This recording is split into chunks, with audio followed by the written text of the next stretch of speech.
Na aula de hoje nós vamos continuar falando do estudo da termometria, dando continuidade ao que fizemos na última aula.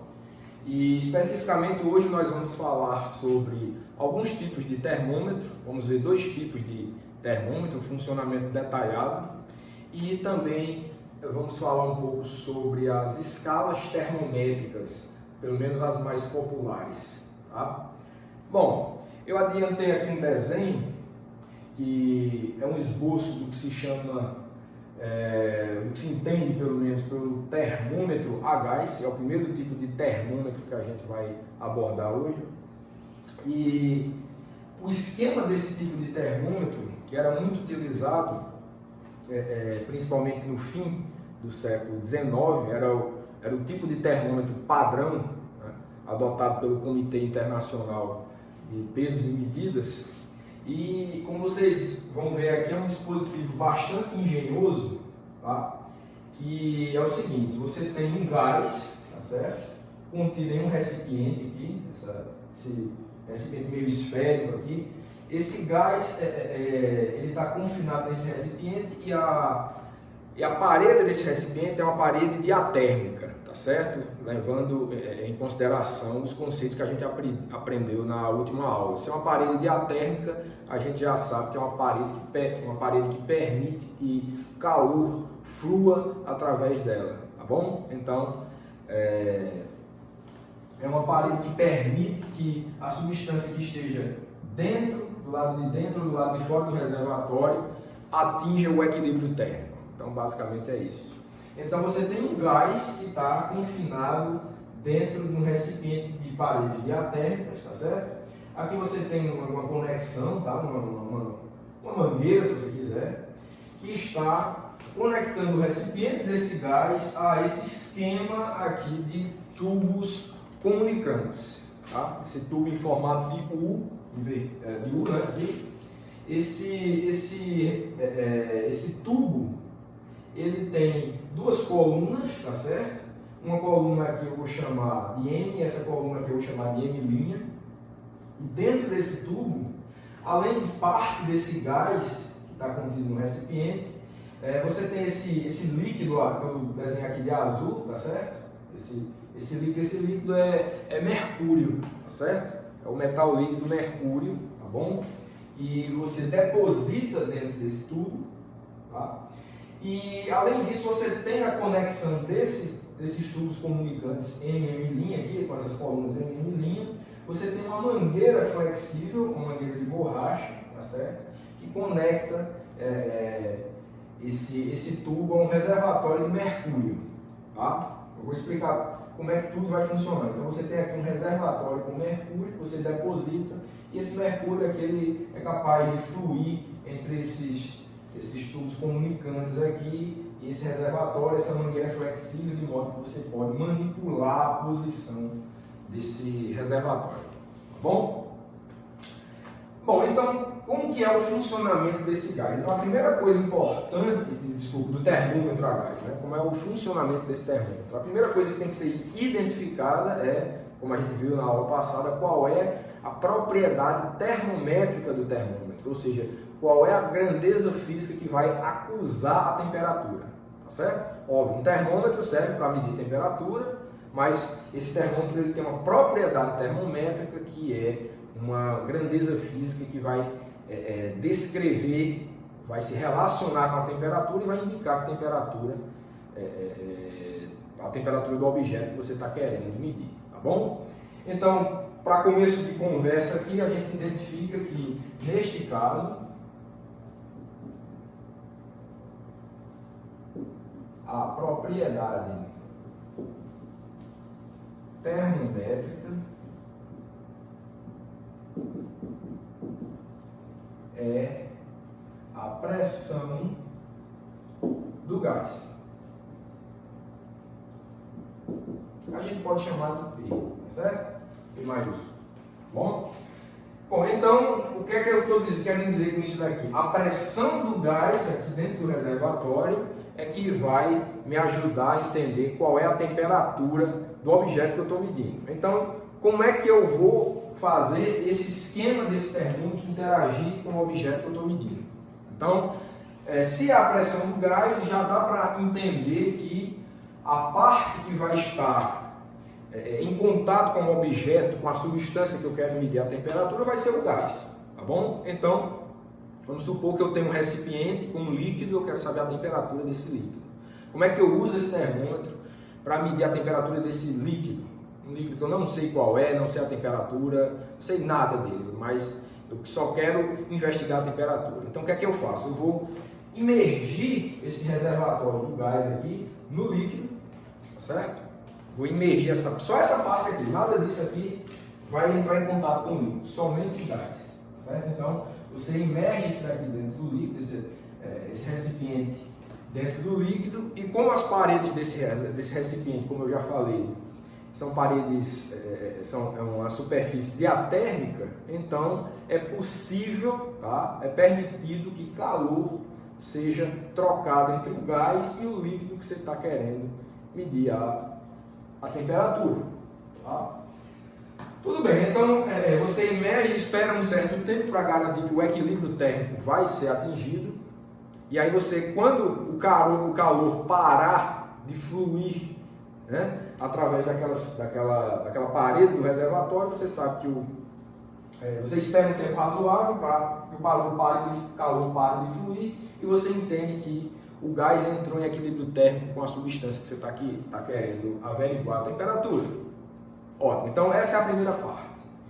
Bom, e como eu falei aqui, a propriedade termométrica é a pressão do gás. Então a pressão do gás é que vai servir para identificar qual é a temperatura do gás e, consequentemente, da substância, que é o que eu estou interessado em medir de fato a temperatura.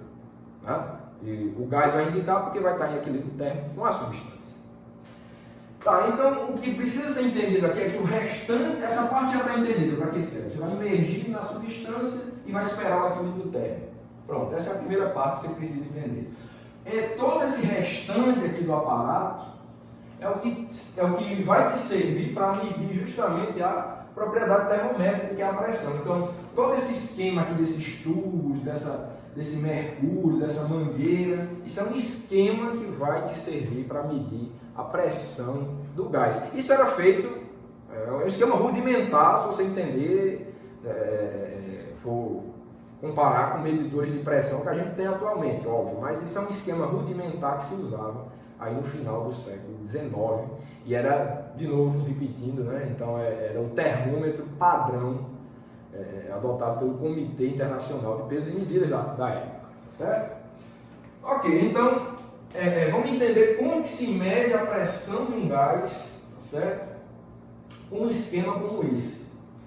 Bom, a primeira coisa é que existe aqui uma marcação, tá? Que é o chamado ponto de referência. Então você tem uma linha aqui nesse tubo comunicante, na coluna M você tem uma linha, e você tem que garantir que a coluna de mercúrio, na altura da coluna de mercúrio, né, na superfície da coluna a superfície do mercúrio vai ter que estar ajustada com esse ponto de referência na coluna M. Tá? Para que você quer isso? Você tem que garantir isso para que você mantenha o gás a um volume fixo. Porque se você deixar que esse mercúrio, essa altura aqui, nessa superfície, ela suba ou desça, você vai estar variando a quantidade, né, o volume de gás que está contido no reservatório. Então, você tem que estabelecer uma referência e procurar deixar com que a coluna de mercúrio no tubo M esteja na altura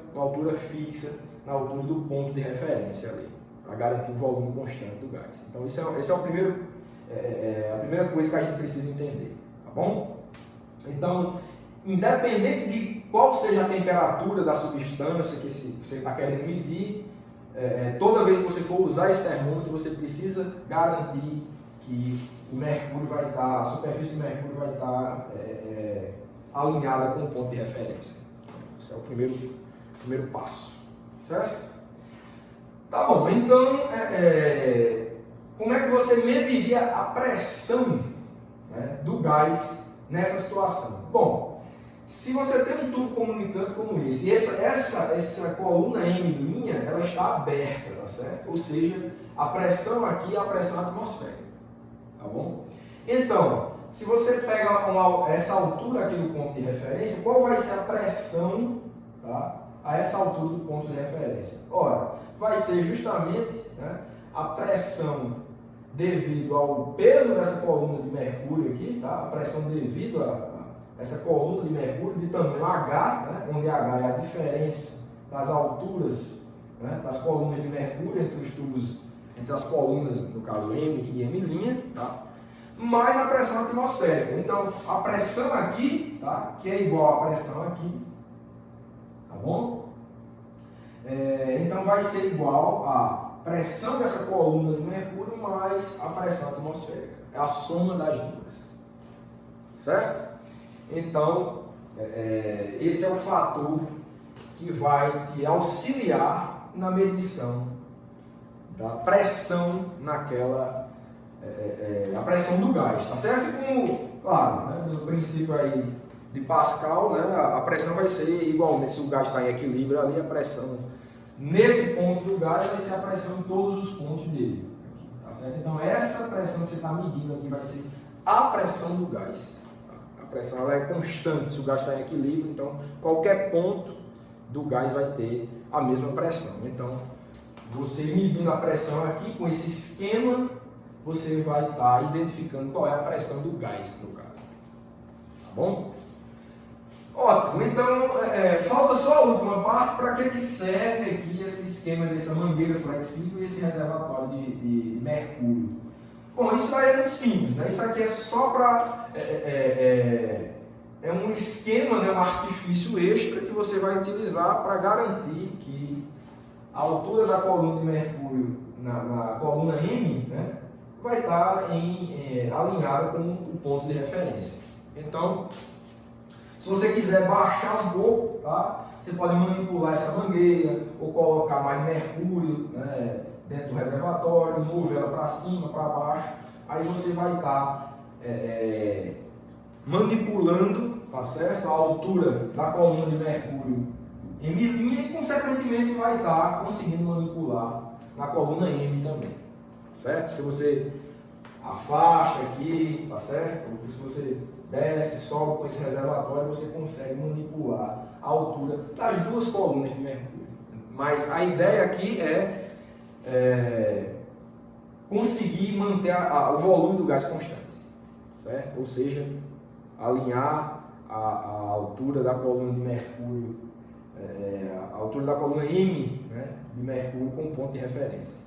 Certo? É importante ter essa manipulação, porque se você, por exemplo, aumentar a temperatura do gás, você sabe que a pressão vai aumentar também. Se a pressão aumenta, então a tendência é que ele queira abaixar aqui a altura dessa coluna de mercúrio. Se o gás ficar com uma pressão maior, ele vai empurrar essa coluna de mercúrio para baixo, tá certo? Mas você não quer isso, você quer um volume constante. Então, ou você bota mais mercúrio, você manipula aqui primeiro para trazer de volta a altura da coluna M de mercúrio para o ponto de referência.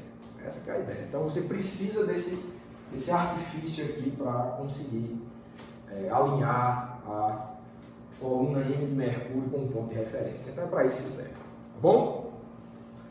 Tá certo. Então,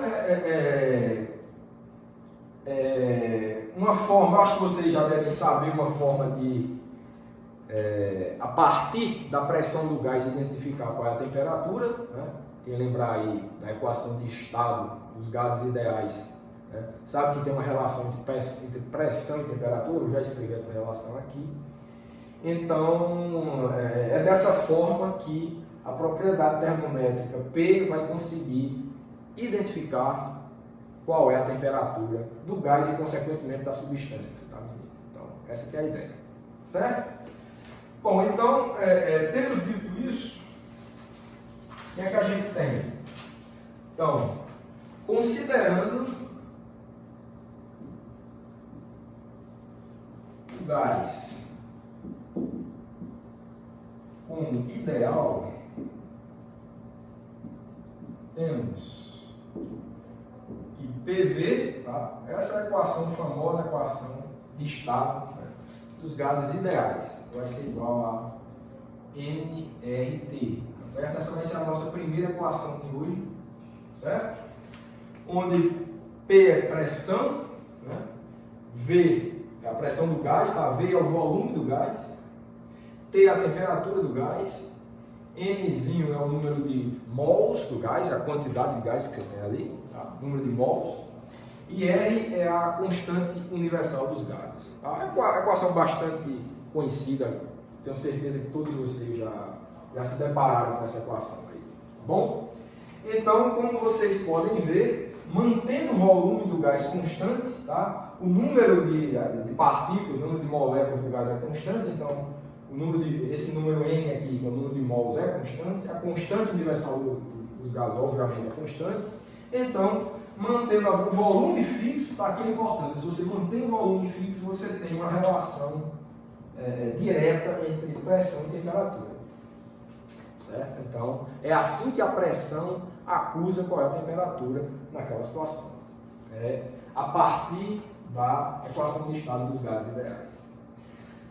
Tá certo, então, mas acredito que vocês já devam ter ouvido falar que nem todos os gases se comportam de acordo com a equação dos gases ideais.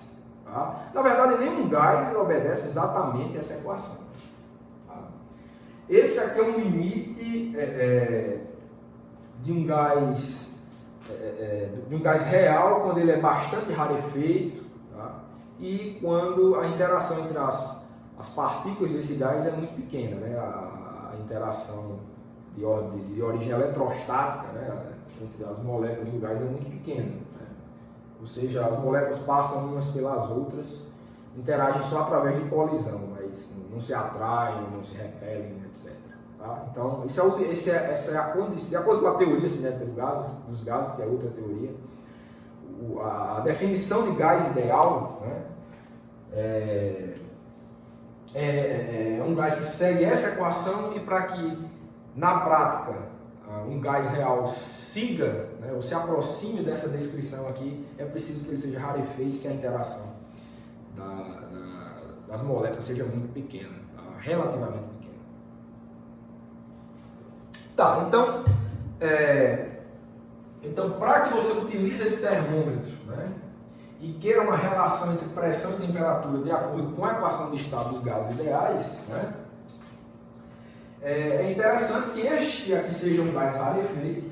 Então, a ideia é que seja um gás rarefeito, não se tenha um gás comprimido, né, um gás rarefeito, e você quer um gás que interaja pouco, né, os constituintes desse gás, os constituintes interagem de maneira fraca, certo? Então, os gases nobres têm essa propriedade, né? A gente sabe que a interação entre partículas, né, no caso os átomos, que são as moléculas do gás nobre, eles interagem muito fracamente.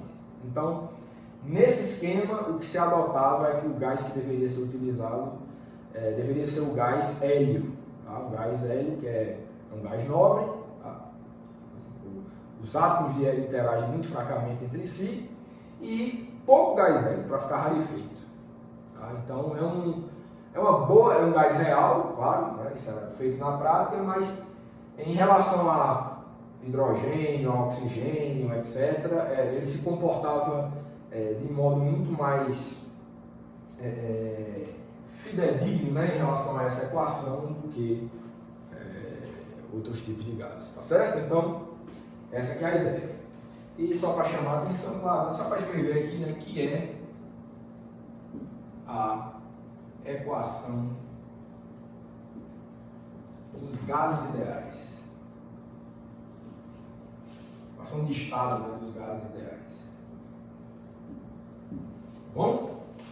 Então, essa que é a ideia, tá certo? E só a título de informação mais precisa, né, em 1887 é que foi estabelecido que este era o termômetro padrão que deveria ser utilizado mundo afora. Tá? Foi estabelecido pelo Comitê Internacional de Pesos e Medidas nesse ano de 1887. Tá certo? Bom, tá, agora, como a gente viu na aula passada, é preciso calibrar esse termômetro. A gente precisa de um ponto de referência, tá? E levando em consideração a escala absoluta, que é a escala Kelvin, a gente precisa, para calibrar esse termômetro, para a gente ter um ponto de referência, a gente precisaria, no caso da escala Kelvin, medir a temperatura, né, do ponto triplo da água, o tríplice da água, tá? Então, para fazer isso, o que é que você precisa? Você precisaria de uma amostra de água no ponto triplo, ou seja, uma amostra em que você teria coexistência de água, gelo e vapor de água, tá? Coexistência, né? E quando eu falo coexistência, né, além dos três coexistirem, você tem que ter uma relação fixa de massa entre cada um desses estados da água, tá? Então não basta coexistir, não pode ter tá coexistindo, mas não pode ter água tá virando gelo ou gelo virando água, não, tem que estar uma quantidade fixa. Ali você toma esse cuidado, aí você tem de fato o ponto triplo da água. Quando você tem uma amostra disso, aí você coloca o gás imerso, né, nessa substância, nessa água do ponto triplo, espera um certo tempo, esse gás vai atingir, vai entrar em equilíbrio térmico com essa amostra de água no ponto triplo, vai indicar uma pressão que você vai medir aqui com relação a essa altura da coluna de mercúrio, né? Essa altura aqui te indica qual é a pressão e a pressão vai te indicar qual é a temperatura, né? Então, a propriedade termométrica, que é a pressão do gás, né, no ponto triplo, é a nossa referência, tá certo? Então, definimos PTP como a pressão para o ponto triplo. O ponto triplo. Tá? Da água. Né? Da água. Certo? Então, com essa definição, o que é que temos? O que temos? A gente vai ter que escrever aqui, né? Assim, a gente pode escrever a partir dessa equação que PTP vezes o volume, que é fixo, tá? Esse volume aqui é fixo, você sempre mantém esse volume, do jeito que eu falei, vai ser igual a N, que é o número de mols do gás, quanto que você depositou no caso de hélio ali, isso é uma coisa que você consegue mensurar, tá certo? Quanto de hélio que você depositou naquele reservatório. R é a constante universal dos gases, e já é estabelecido, né, como a gente viu na aula passada, que a temperatura do ponto triplo da água é 273,16 Kelvin. Certo? Ok, então essa vai ser a nossa equação de número 2. E o que a gente vai fazer é o seguinte: dividindo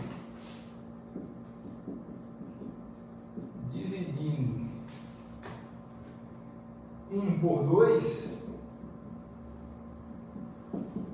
temos. A gente vai ter o seguinte, ó, se a gente dividir a equação 1 pela equação 2, você vai ter P dividido por... Você vai dividir esse termo por esse termo, né? Vai ficar P... Desculpe, esse termo dividido por esse vai ficar P dividido por PTP, que vai ser igual a T dividido, tá, por 273,16. Tá bom? Volume cancelou, NR cancelou, tá certo? E isso nos dá que T, a temperatura absoluta, vai ser T igual a 273,16 vezes P, né, dividido por PTP.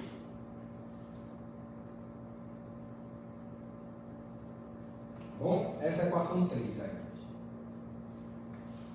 Pronto, então, com esse esquema, tá certo? Com esse esquema, a gente tem tudo que precisa para botar o termômetro em funcionamento. Então, o esquema do termômetro é esse, que vocês já entenderam. Tá? Então, para botar esse termômetro em funcionamento, você faz o que eu falei. Primeira coisa, você construiu esse dispositivo. Primeira coisa que você tem que fazer é estabelecer qual é a propriedade termométrica padrão, para a escala absoluta, Kelvin. Então, o que é que você vai fazer? Imergir o gás numa substância de ponto triplo da água. Pronto. Então, vai esperar um certo tempo para garantir que o equilíbrio térmico foi atingido. A partir dessa relação aqui, dessa altura, né, dessa altura H da coluna de mercúrio, você vai identificar quem é PTP, certo? Que é a pressão do ponto triplo. Então você vai anotar qual é essa pressão aí, certo? Você consegue descobrir qual é essa pressão, de novo, a partir do tamanho dessa altura, soma aí com a pressão atmosférica, então você sabe que pressão é essa, PTP. Bom, então feito isso, o seu termômetro está calibrado, você descobre quem é esse número aqui, claro, que isso vai depender do seu esquema experimental, de todo o seu arranjo, tá? Cada termômetro vai ter o seu, tá? Isso vai depender da quantidade, óbvio, da quantidade de gás que você botou, de como você manipulou o seu reservatório, mas uma vez que está fixado aqui na altura padrão, no ponto de referência, então você, para aquele seu termômetro, você descobriu quem é PTP, né? Qual é a pressão padronizada, né? Aquela do ponto triplo. Uma vez feito isso, você tem esse número anotado aí para você. Então, quando você quiser medir a temperatura das substâncias que você deseja, né, no futuro, aí, depois de calibrado, né, de ter feito essa referência, então você vai imergir o gás em qualquer substância que você quiser, vai descobrir qual é a temperatura, já tem PTP, esse número aqui está estabelecido para a escala Kelvin, então você tem, tá, quem é a temperatura. Né? Então, temperatura, para descobrir quem é a temperatura, você só precisa medir com aquele esquema a pressão do gás que está em equilíbrio com a substância que você deseja. O TTP já foi estabelecido, então está fabricado e pronto para funcionar o seu termômetro a gás. Então essa que é a ideia, certo? Então espero que tenha ficado claro que é um termômetro do ponto de vista histórico muito importante, né, e que do ponto de vista pedagógico também nos dá uma ideia muito interessante de como que os termômetros em geral funcionam, tá bom? Ok, então vou apagar isso daqui para a gente seguir para estudar um pouco agora sobre as escalas de temperatura, tá certo? Então, a gente vai partir para esse ponto agora. Eu vou apagar tudo, né? Como eu vou falar de um outro tópico, então não preciso mais de nada. Né?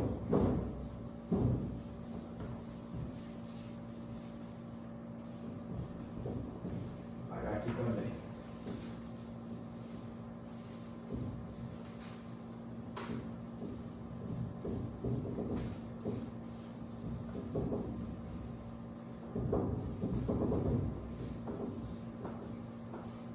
Vamos lá.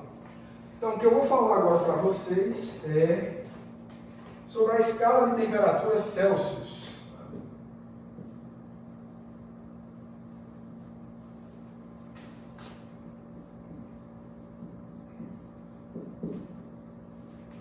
Escala de temperatura Celsius.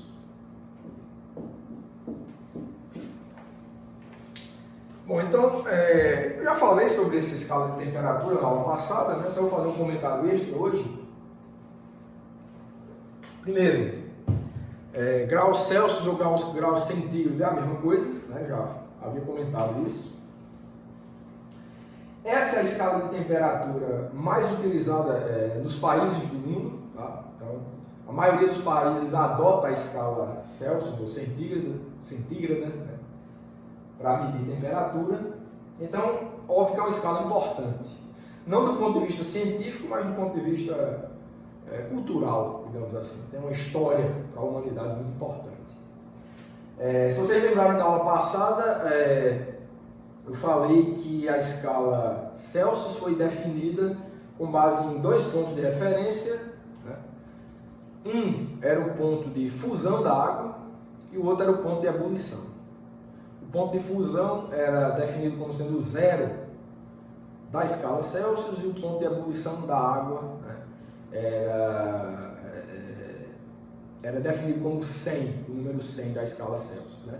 Quando eu falo ponto de fusão e ponto de ebulição, então fica implicitamente entendido que é a pressão atmosférica, né? Fusão e ebulição à pressão atmosférica, tá bom? Então, foi assim que foi definida a escala Celsius, mas como a reprodução do ponto de fusão e ponto de ebulição não era muito precisa, né? Então, a escala Celsius, do ponto de vista científico, deu lugar à escala Kelvin, como eu falei, a gente revisou rapidamente aqui hoje, né? Mas está tudo descrito na aula passada, né? Ela está vinculada somente com um ponto de referência, que é o ponto triplo, como já falamos hoje. E a partir da definição da escala Kelvin, tá? Escala absoluta Kelvin, você redefine como é a escala de temperatura Celsius. Por quê? Lembrando, originalmente a escala Celsius foi definida a partir dos pontos de fusão e ebulição da água. Mas, de novo, não eram muito precisos, não eram muito reprodutíveis no laboratório.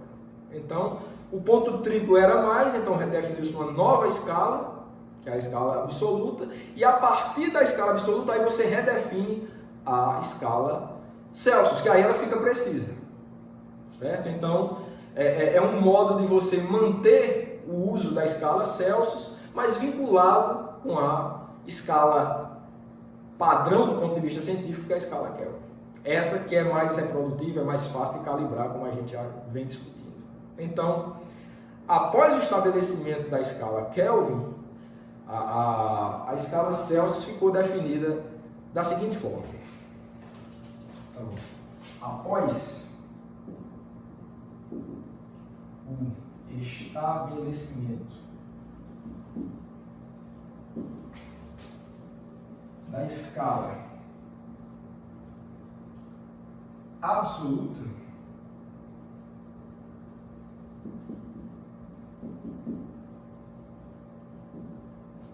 certo? A escala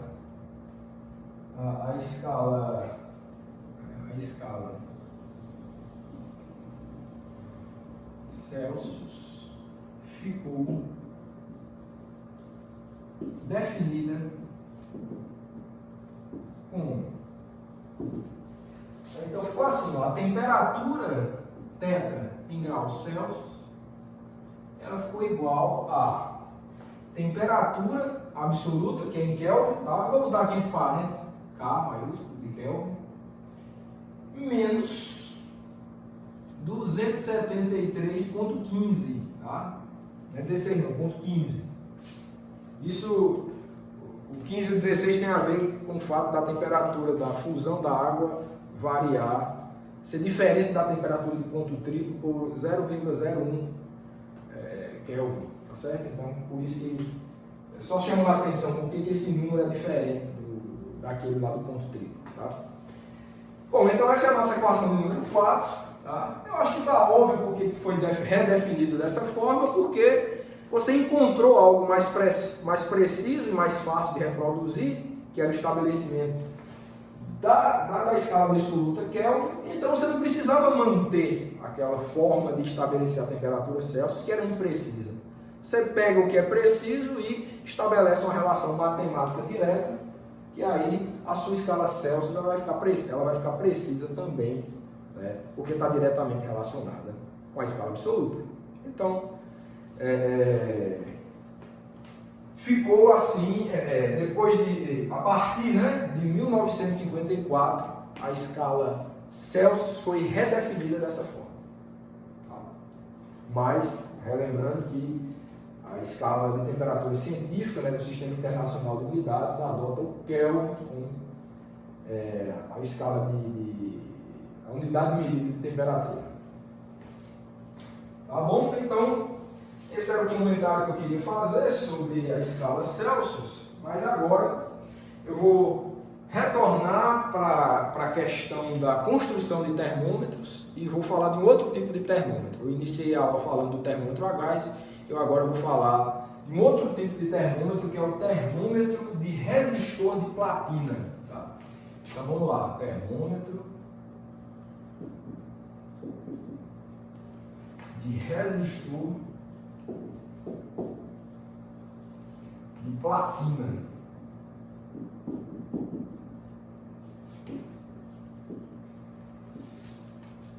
Certo? Então, um fio longo, tá? Um fio longo e fino, né? E fino de platina. Tá? Um fio longo e fino feito de platina possui uma resistência elétrica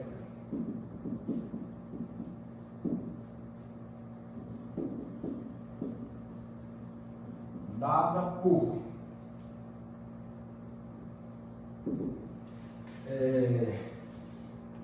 R', que é a resistência elétrica, tá?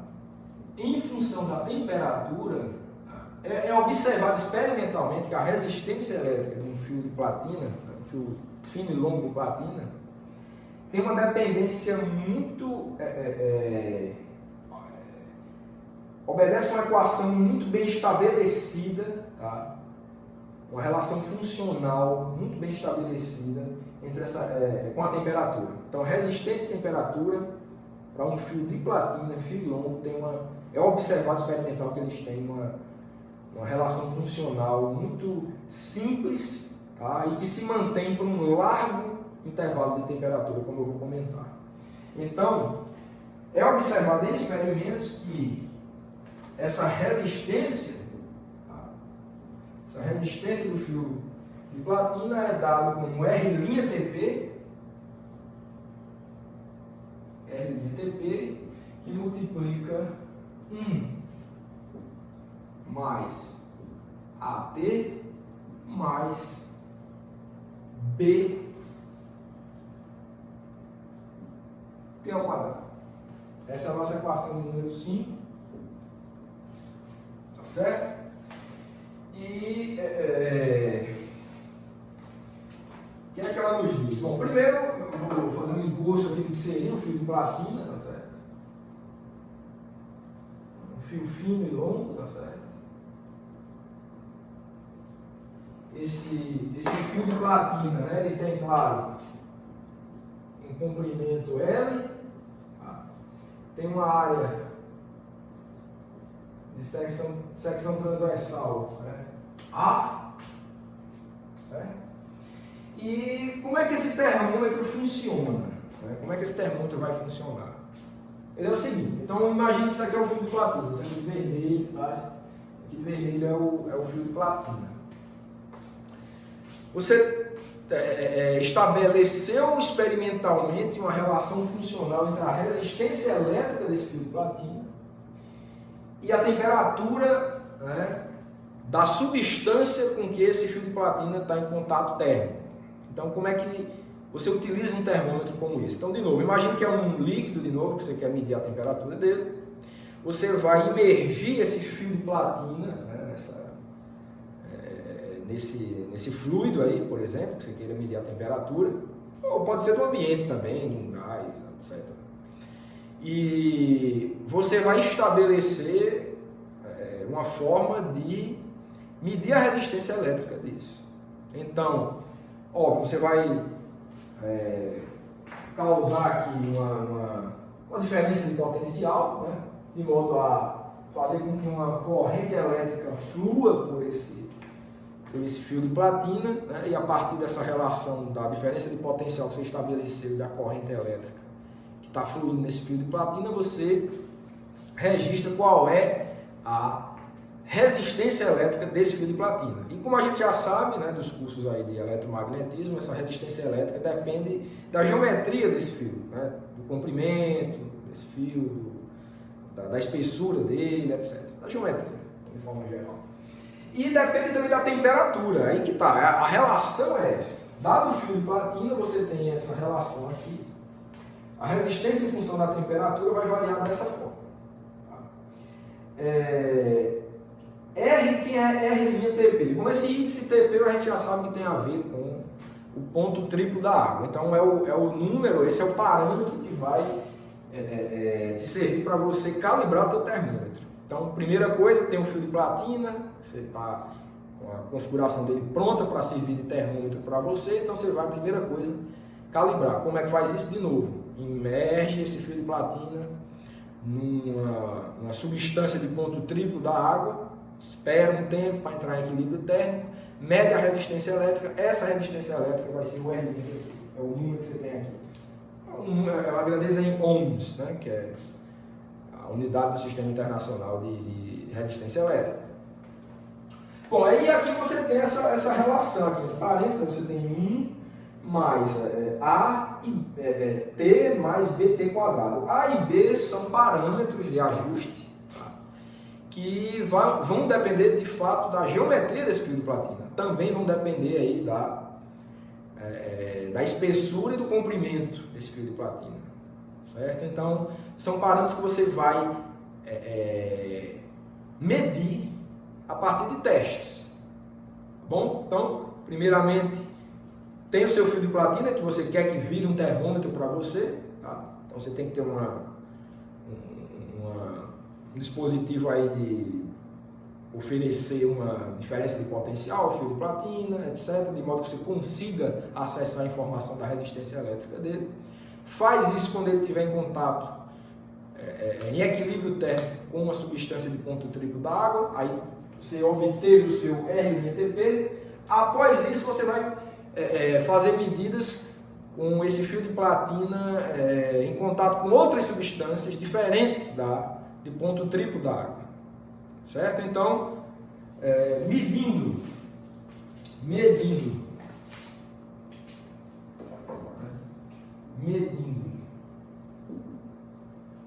a razão R' de T por R''TP, podemos encontrar A e B. Então, você pega uma substância quente aí você bota em contato, aí você vai medir uma nova resistência. Tá? Aí fazendo essa razão aqui, você vai ter uma relação para AT mais B quadrado, mede para outra, né? São dois parâmetros, né? Duas variáveis que você precisa encontrar. Então, se você medir para duas outras substâncias, tá? A diferentes temperaturas, você vai conseguir saber quem é A e B. Tá certo? Então, se você medir para mais situações distintas, você vai encontrar quem é A e B com mais precisão. Então, uma vez feito isso, você encontrou esses seus 3 parâmetros. Se você tinha 3 parâmetros aqui, né, então você precisaria de 3 medidas distintas para fechar quem são esses parâmetros. A primeira necessariamente tem que ser com a substância de ponto triplo e outras duas para temperaturas distintas, aí você, no mínimo, né, outras duas para você estabelecer quem é A e B. Aí pronto, você está com a sua relação aqui montada, pronta, tá, para esse caso. E com essa configuração, né, vocês veem como é realmente muito eficiente esse termômetro de resistor de platina, pelo seguinte fato: esse termômetro, o intervalo, né,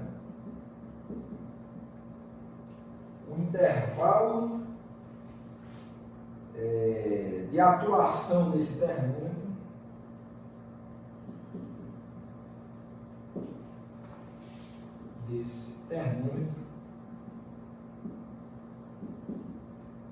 é de 959, aproximadamente, tá? 3 graus centígrados até 961,7 graus centígrados. Então, olha que intervalo gigantesco aí de temperaturas em que é seguro aplicar o termômetro de resistor de platina. Ou seja, quando eu digo que é seguro, é que essa relação aqui ela vai ser boa, tá? Ela vai ser satisfatória se você utilizar esse tipo de termômetro nesse intervalo aqui. Ó, isso aqui vai perto até do zero absoluto, né? Isso daqui, eu acredito que dá até para fundir um monte de metais aí com a temperatura de 961 graus Celsius aí. Então vocês veem que é um intervalo de temperatura bem grande, ou seja, isso faz com que esse termômetro de resistor de platina seja muito útil, tá bom? Então, outro tipo de termômetro para que vocês compreendam melhor como estabelecer, como construir termômetros a partir da nossa base teórica, que é simplesmente, como a gente falou na aula passada, a lei zero da termodinâmica, né? Então é ela que permite a construção desses dispositivos. Bom, então eu espero que isso tenha ficado claro, esse outro tipo de termômetro aí. Bom, eu vou apagar aqui e vou voltar agora a falar de outras escalas de temperatura, rapidamente, que são escalas bastante populares também, que são as escalas Fahrenheit e Rankine. Essa outra é menos popular, mas eu vou falar aqui para vocês também. São as duas escalas de temperatura que se utiliza nos Estados Unidos, tá? A escala Celsius eu falei que era na maioria dos países do mundo, né? Inclusive no Brasil. E agora a gente vai falar de duas escalas de temperatura que são, do ponto de vista cultural, né, utilizadas nos Estados Unidos, as escalas Fahrenheit e Rankine. Então, vamos lá. Escalas de temperatura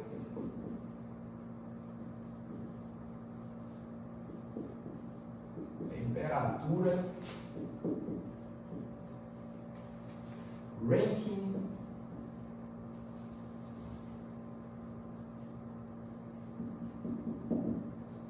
e Fahrenheit. Fahrenheit. Bom, é só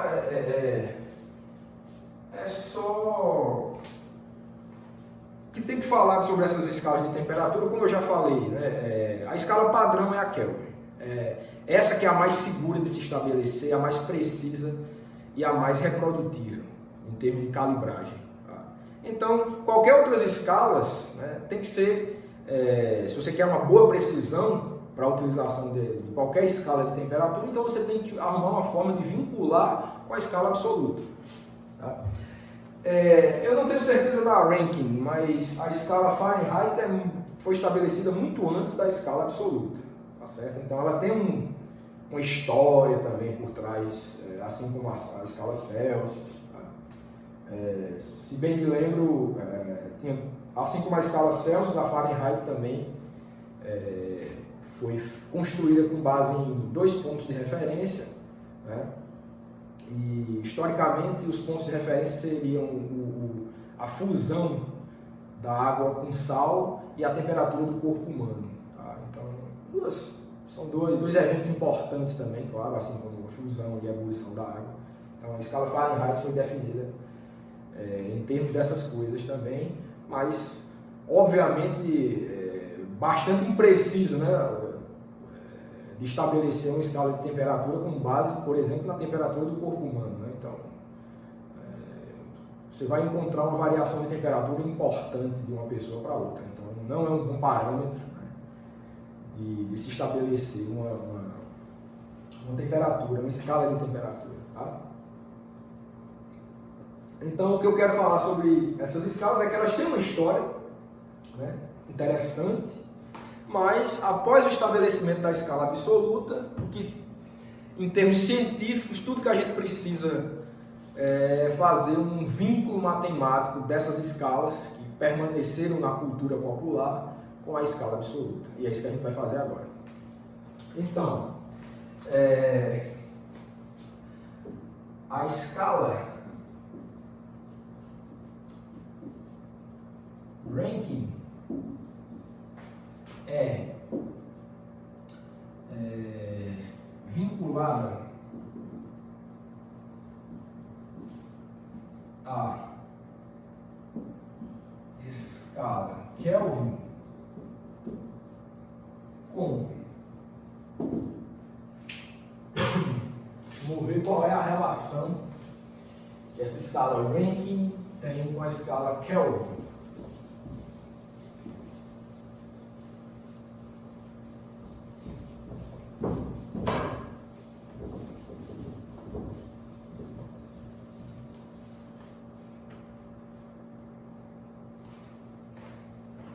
Bom, então,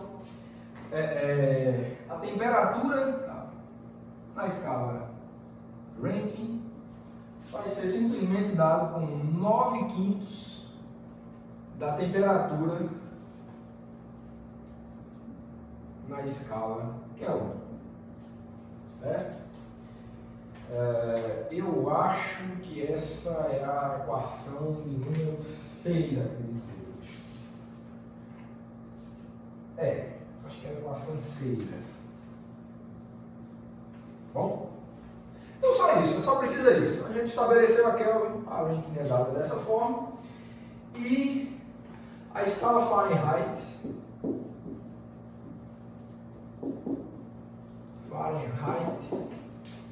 se relaciona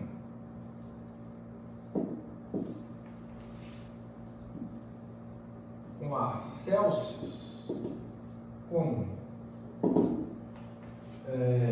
temperatura em graus Fahrenheit vai ser igual a 9/5 da temperatura Celsius. Acredito que vocês já devem ter visto essa relação, né? Bastante comum em cursos de física de vários níveis, tá? 32, essa é a equação 7. Aí vocês podem perguntar, mas a escala padrão é a Kelvin, por que você está relacionando a Fahrenheit com a Celsius? Bom, a gente já relacionou a Celsius com a Kelvin, então se relacionar com se você conseguiu vincular a Celsius com a Kelvin, então você tem uma escala precisa, tão precisa quanto a Kelvin, que é a escala Celsius, já daquela relação, acho que da equação de número 4, acredito eu. Então, relacionar com a Celsius do ponto de vista moderno é como você também relacionar Fahrenheit com Kelvin, que dá no mesmo, certo? Então, eram essas relações que eu queria mostrar para vocês, tá bom?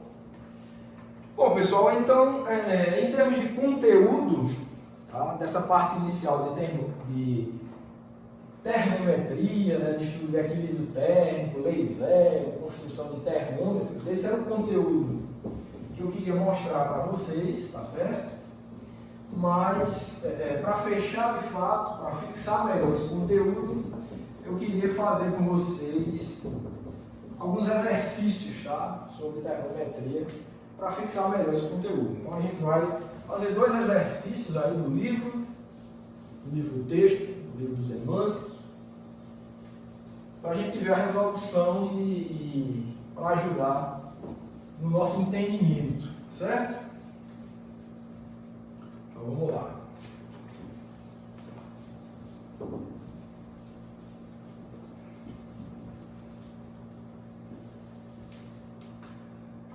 Bom, o exercício que eu quero fazer com vocês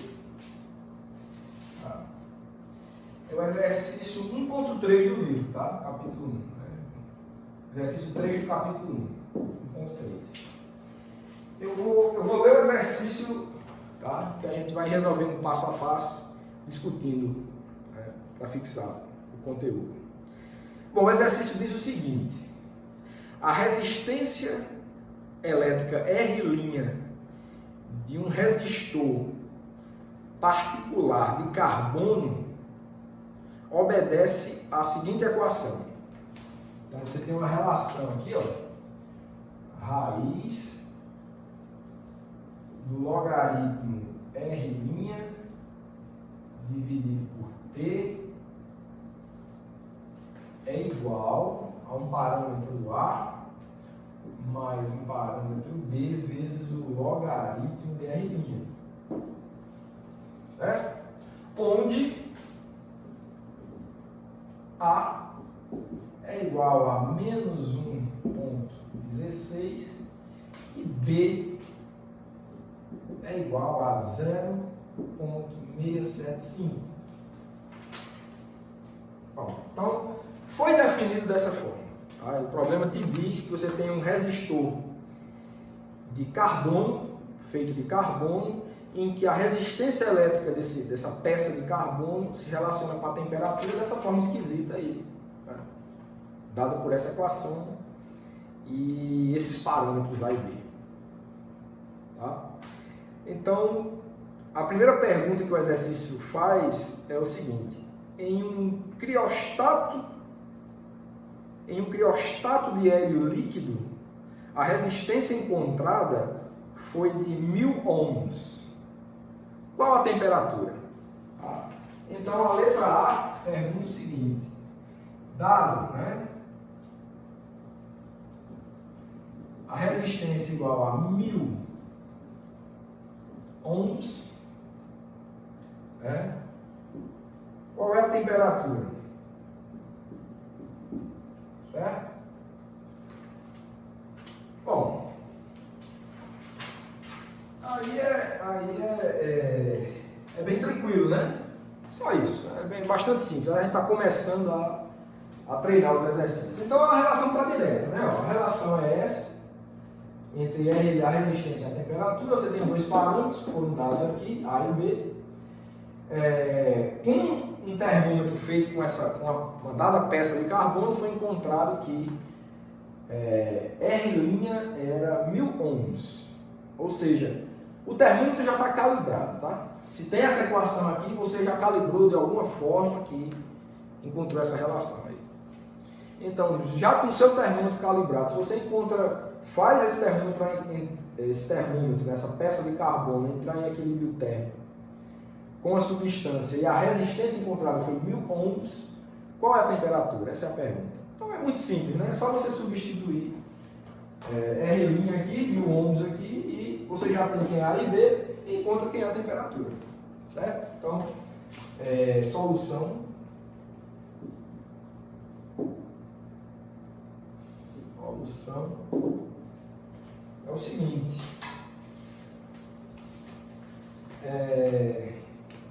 Vamos lá. Sendo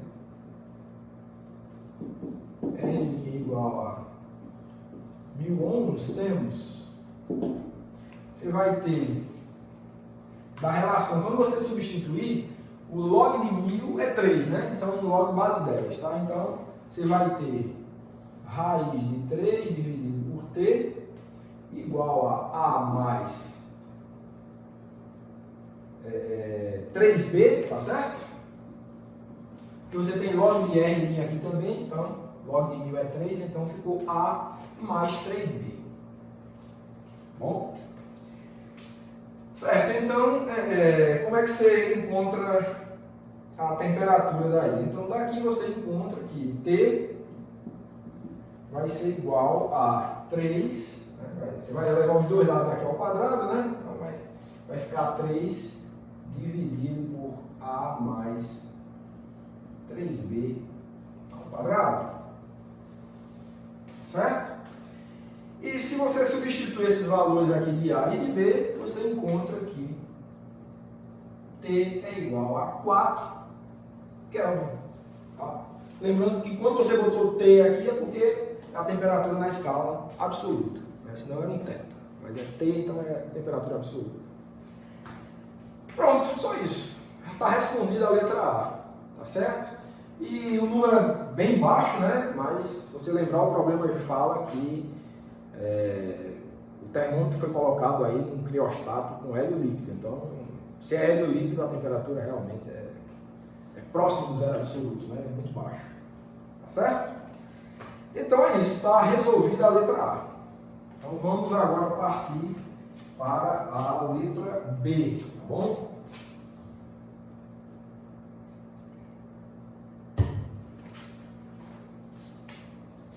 Vamos ver aqui o que diz a letra B.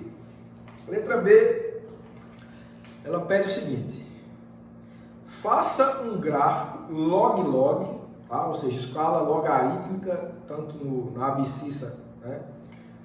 Quanto na ordenada, né? Então, eixo horizontal e vertical, escala log-log.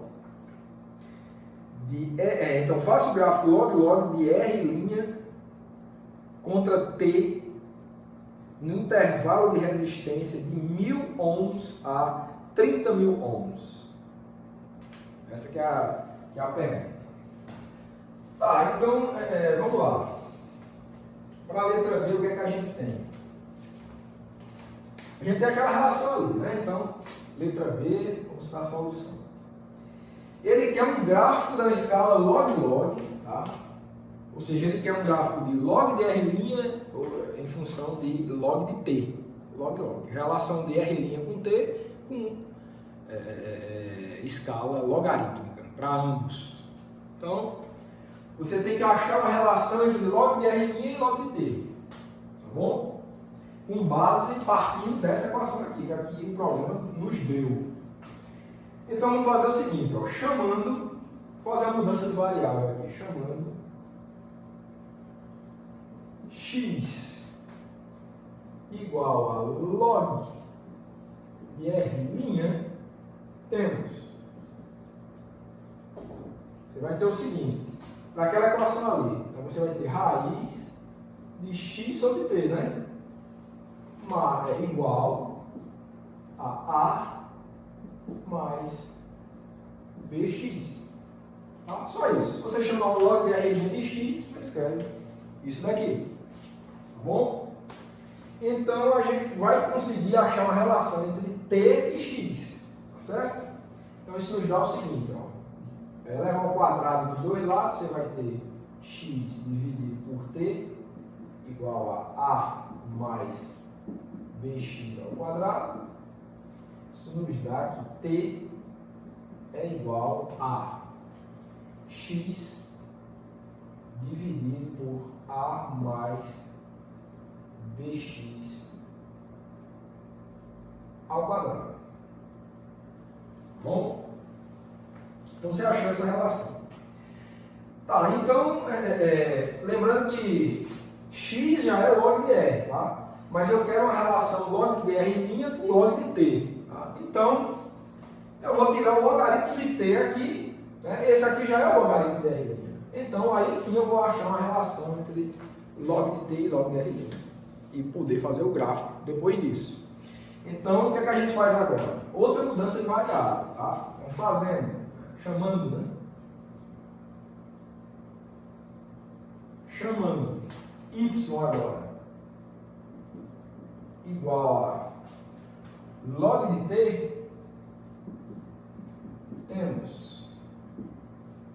Aí você vai ter o seguinte, ó, y, se y é igual a log de t, então y vai ser o logaritmo disso aqui, né? Porque isso aqui é t. Então vai ser igual a log de x dividido por a mais bx ao quadrado.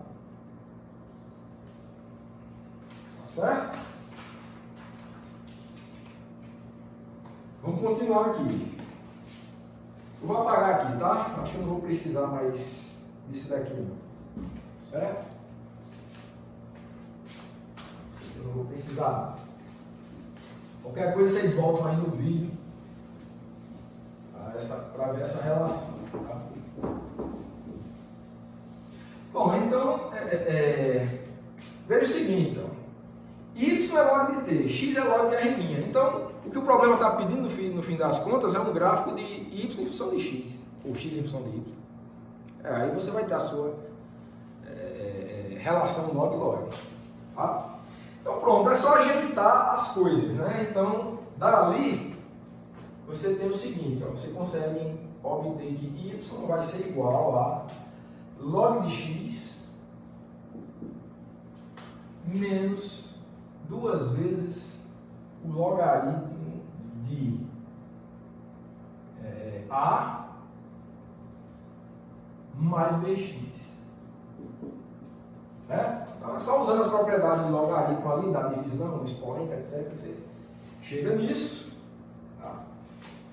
Que nos dá que y é igual a log de x menos 2 vezes o log de menos 1,16, que é o valor de A, tá certo? Mais 0,675x.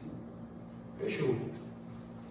Pronto, então o gráfico é disso aqui, tá bom? Você quer y em função de x, dessa relação aí, que é muito simples, certo? Dá para fazer tranquilamente aí. Dá para traçar alguns pontos e ver a relação. Agora, o problema pede, só lembrando, né? Ele pede que você faça esse gráfico no intervalo de resistência de 1000 ohms a 30.000 ohms. Tá certo? Então, em termos de x e y, no caso em termos de x, né? Qual seria esse intervalo? Tá? Então, você nota o seguinte, para R' igual a 1000 ohms, temos x igual a 3, certo? Porque x é log de R'. E para R' igual a 30.000 ohms, temos x igual a 4,47. Isso aí você calcula, tá certo? Então o gráfico tem que ser nesse intervalo aqui. É o gráfico dessa função aqui, né? Com x variando de 3 até 4,47. É isso que o problema pede no fim das contas. Tá bom? Aí vocês... É importante ver os pontos, né, de ligação entre y e x para esses intervalos aqui, né? Que você bota x igual a 3, aqui descobre quem é y. X igual a 4,47, descobre quem é y, aí tem 2 pontos. Aí você pega os valores intermediários de x, aí vê quem é y, etc. Tá? Eu fiz esse exercício, tá? E o gráfico ficou assim. Vocês podem conferir aí, né? Na casa de vocês. Y igual a log de t em função de x igual a log de r, né? E ficou assim, ó, 0,6, 0,3, 0,11, aqui ficou 3, aqui ficou 3,73, tá? E aqui ficou 4,47, certo? Aí deixa eu botar mais do lado aqui, tá? Esse valor último aqui é 4,47, tá? E os pontos são esses aqui, ó, 0,3 foi com esse do meio aqui. Esse aqui é um ponto e 0,11 ficou aqui. Então, o gráfico ficou com esse formato aqui.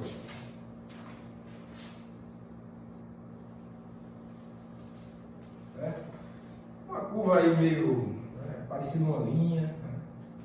Foi feito 3 pontos, né? Vocês podem fazer até usar um programa de computador para ficar mais preciso, para vocês observarem isso, mas ficou com essa característica, tá certo? Então, acho que é um exercício para vocês fazerem aí, usar software que vocês gostam para seu gráfico disso, que vai ficar mais interessante, tá bom? Então é basicamente isso. Então é isso que pediu o problema 3, tá certo? 1.3. Vamos fazer um outro exercício agora, tá? Para a gente encerrar esse conteúdo.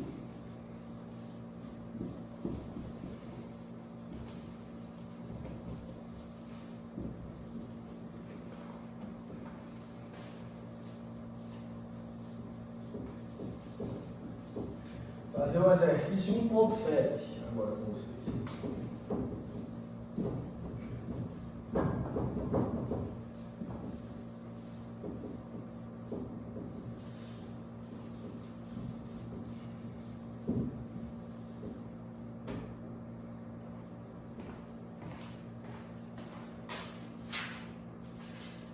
Bom, vamos fazer o 1.7.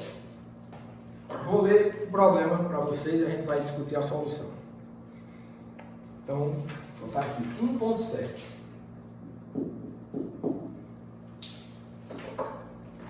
O problema diz o seguinte: o comprimento de uma coluna de mercúrio de um termômetro é de 15 centímetros quando o termômetro está em contato com a água no ponto triplo. Considere o comprimento da coluna com a propriedade termométrica X e θ com a temperatura empírica indicada. Letra A. Calcule a temperatura empírica quando o comprimento da coluna é 19 centímetros. Tá? Então, você tem um termômetro de mercúrio, já foi calibrado, né? Ou seja, botou em contato com a água no ponto triplo, foi visto que a altura da coluna de mercúrio é de 15 centímetros. Então, a pergunta agora é qual é a temperatura quando a coluna for 19 centímetros. Né? Esse mercúrio dilatou e a coluna ficou com 19 centímetros. Então, essa é a pergunta da letra A. Depois tem a letra B, certo? Bom, então, acho que é bom fazer um esboço, né? Você tem um termômetro de mercúrio, né? Certo?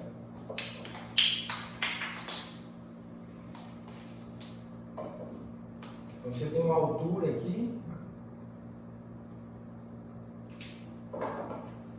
Você tem uma altura X, né, que ele está falando que é a propriedade termométrica. Ou seja, é a propriedade que, a altura dessa coluna de mercúrio, né, é a propriedade que está sendo utilizada para indicar a temperatura, certo? É isso. Então, o problema nos diz que XTP, né, que é do ponto triplo, é igual a 15 centímetros, certo? Então, esse foi um dado do problema. Aí a letra A está perguntando qual é a temperatura empírica quando a coluna marcar 19 centímetros, certo? Bom, pessoal, isso a gente já viu na aula passada, né? Um termômetro como esse, com calibragem com base no ponto triplo, ou seja, para a temperatura absoluta, já tem uma relação empírica bem estabelecida, né? É só vocês voltarem na aula passada que a gente comentou bastante sobre isso, certo? Que é o seguinte: solução. Bom, nesse caso você tem que θ de x é igual a 273,16 x sobre xTP. Certo? Isso foi na aula passada. A gente definiu isso na aula passada. No finalzinho da aula passada, a gente viu como estabelecer termômetros, inclusive esse com base na altura da coluna de mercúrio, tá? Que você faz calibragem, óbvio, com a água no ponto triplo. Então, qualquer temperatura empírica, ou seja, qualquer temperatura dado como função da altura da coluna de mercúrio, vai ter essa relação aqui. E xTP é 15 centímetros, então não tem mais o que fazer, né? Porque o dado da letra A é que a altura da coluna de mercúrio é 19 centímetros e você quer saber qual é a temperatura empírica. Então, nesse caso específico, você vai ter que X foi dado como 19 centímetros, certo? Então pronto, é só substituir. É só substituir, bem simples, e você vai encontrar qual é a temperatura empírica nesse caso. Bom, então, a letra A muito simples, ela indica que θ é aproximadamente, tá certo? Segundo o meu cálculo aqui, 346 Kelvin. Tá? Confiram aí, que essa continha muito simples, só essa divisão ali para fazer. E é isso. Bom, então essa é a solução da letra A. Vamos agora ver o que pergunta a letra B. Ela é mais interessante, a letra B, certo? A letra B ela fala o seguinte: se x, que é a altura da coluna de mercúrio, né? Então, se x pode ser medido com uma precisão de 0,1 centímetro, seria este termômetro capaz de distinguir entre o ponto de congelamento da água e o ponto triplo da água? Então, é uma pergunta interessante, né? Ele está dizendo que você tem capacidade, com esse termômetro aqui, tá, de medir a altura dessa coluna de mercúrio com uma precisão de 0,01 centímetro, certo? Ou seja, décimo de milímetro aí, né? Uma boa precisão, né? Mas não mais preciso que isso. Tá? Então, seria este termômetro capaz de distinguir entre o ponto de congelamento da água e o ponto triplo da água? Lembrando que a diferença de temperatura entre os dois, isso aí só eu que estou falando já, o problema não falou isso. A diferença de temperatura entre os dois é 0,01 grau centígrado, né? Que é o Kelvin, 0,01 Kelvin, né? Só lembrando desse fato. Né? Então, essa é uma pergunta interessante. Né? Essa é uma pergunta interessante. Bom, então vamos colocar aqui, tá certo? O que seria essa imprecisão, né? Bom, a imprecisão tem a ver com o erro que você tem aqui, né? Você tem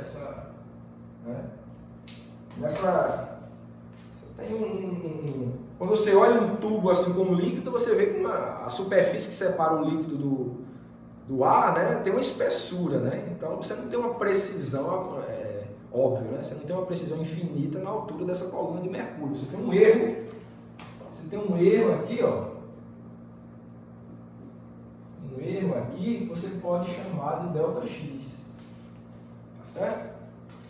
E o que você tem que fazer é como que você quer saber se esse termômetro ele é capaz de diferenciar a temperatura do ponto triplo com a temperatura de congelamento da água, né? Então você quer saber como é que um erro na propriedade termométrica X, ou seja, o ΔX se relaciona com um erro na temperatura, que seria o Δθ. Como que seria essa relação? Como é que você traduz um erro? Né? Porque a propriedade termométrica é a que acusa a temperatura. A altura da coluna de mercúrio indica a temperatura. Então, como que um erro nessa altura é transmitido para um erro na temperatura? Essa que é a pergunta. E é muito simples, né? Se desde que você tem essa relação aqui, né? Obviamente você vai ter o seguinte, né? É fácil ver que Δθ, né, é igual a 273,16 ΔX dividido por XTP, né? Óbvio, né? É só você pegar um θ1 igual a 270 x1 sobre TP, e θ2 igual a mesma coisa, x2, né? um menos o outro vai ser o delta θ, vai se relacionar com delta x dessa forma. Certo? Então, essa relação, obviamente, você estende daqui para cá. Então, um erro na propriedade termométrica é traduzido em um erro na temperatura empírica através dessa relação aqui. Certo? Bom, e o que foi dito no problema é que o erro observacional, né, do seu termômetro, delta x é igual a 0,01 centímetro. Pronto. XTP foi dado, o erro. É bom não mudar a letra, né? Isso é x maiúsculo, tá certo? Tudo x maiúsculo aqui. Delta x, certo? Então, esse delta x 0,1 centímetro, você substitui aqui, XTP você também tem. Do ponto de vista matemático, vocês estão vendo que não tem muito o que fazer aqui. Agora, a intuição física, em termodinâmica, a intuição física é fundamental, tá certo? Geralmente não se exige muita matemática quando se estuda termodinâmica, mas a intuição física precisa estar muito bem estabelecida para a gente resolver essas questões, tá certo? Então, você vai ter o seguinte, ó. Delta θ, ao substituir tudo, você obtém que delta θ vai ser aproximadamente 0,182 Kelvin, tá? Ou 0,182 graus centígrados, né? Porque uma variação de Kelvin é igual a uma variação. Uma variação de temperatura em Kelvin é igual a uma variação de temperatura em Celsius. Tá? Então, a mesma coisa. Então, o erro com esse termômetro, né, graças a esse erro na altura da coluna de mercúrio, traduz-se num erro de temperatura dessa ordem. Tá certo? Aí vem a pergunta. Agora a gente já é capaz de responder a pergunta que é feita na letra B. Né? Que é se esse termômetro é capaz de diferenciar a temperatura de congelamento da água da temperatura do ponto triplo da água. Né? Bom, então para responder a gente diz o seguinte, né? Ó, sendo a diferença de temperatura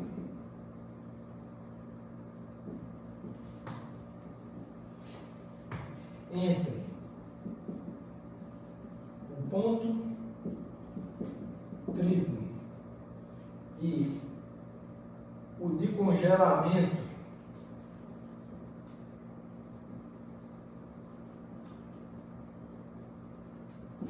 sendo a diferença de temperatura entre o ponto triplo e o de congelamento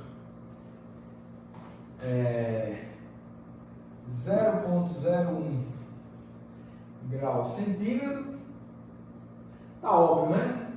Tá muito menor do que o erro que a gente tem, né? Então, este termômetro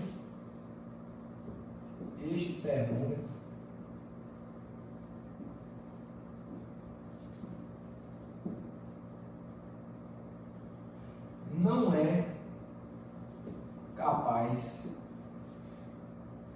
de fazer a distinção.